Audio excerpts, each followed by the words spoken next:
maybe seeing, oops, I've been using some people, oh no.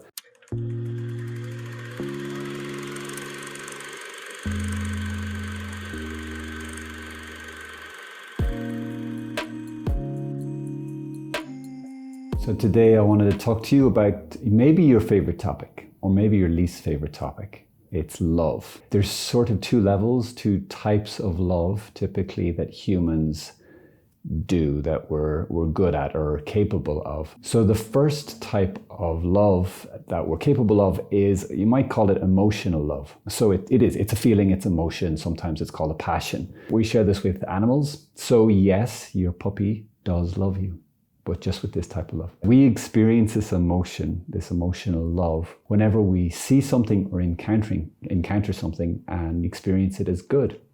That's it. Isn't that funny? The second type of love that we're all capable of, I'm gonna call volitional love, which I know that's a weird, maybe not the best name for it. You could call it truly human love.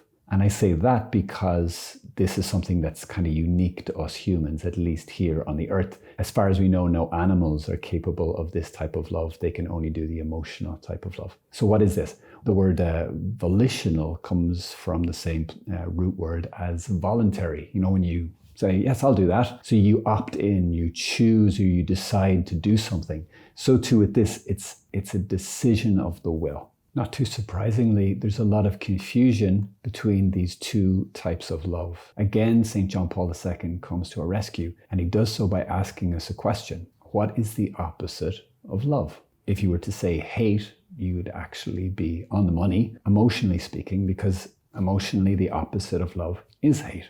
Or some of you might think maybe fear, because if I'm afraid, then I'm not going to do the thing that I know maybe I should do, or that I even most deeply want to do. But John Paul II said the opposite of love is use. Have you ever felt used by somebody? Have you ever discovered that someone you really thought was a friend and loved you for you was actually just using you for something they could get out of you? And as soon as your usefulness was finished, they said, bye-bye. That's not nice, is it? And I think that experience, which is a universal experience, kind of says, okay, John Paul II knew a thing or two about what love really is, this truly human love. And this brings us to the nub, to the heart of the difference between these two loves and how we maybe need to move forward in loving. If we only act out of emotional love towards people, we will end up using them. Whereas if we engage with this volitional love and this truly human love, that's the only way that we can really enter into the depth of what human relationships are supposed to be and the types of relationships that I think all of us really want. I don't want to leave you there just with maybe seeing, oops, I've been using some people, oh no, but to give you some practical steps. The first thing is to pull back on the emotional love. And not that emotional love is bad, it's a gift of God, right? It's an emotion, and he didn't give it to us, to mess us up or anything like that. It is a gift of God. So it's okay to emotionally love people, but we just don't want to stop there. And what I would say is, if you recognize that you're emotionally loving, only emotionally loving, then just to try and stop that, or to add on to it this other type of love. So we don't want to just try to remove all of the emotional love. We want to complete it with truly human love. So I would encourage you to do that regularly. And then don't just do it for people who are, you like a lot, like your mother or whoever else, people who do stuff for you. Try doing it for the people that, maybe you're neutral about. And then start to do it for the people who you really don't like. And that's where you really start to, in a sense, lifting a lot more weights to build that muscle, that capacity to love a lot more. We can then let this internal decision and these internal acts of love overflow in external acts. So in our speaking towards people, to become more loving and kind, and doing it as a choice. Again, in situations or with people who it's not always easy to be this way, or when you don't feel it, to choose to do it anyway, to be calm, maybe to listen more, and also act in a more loving way. So doing things not for any praise or any notice, doing things that are maybe hidden, but to simply do them out of a decision to love the other person.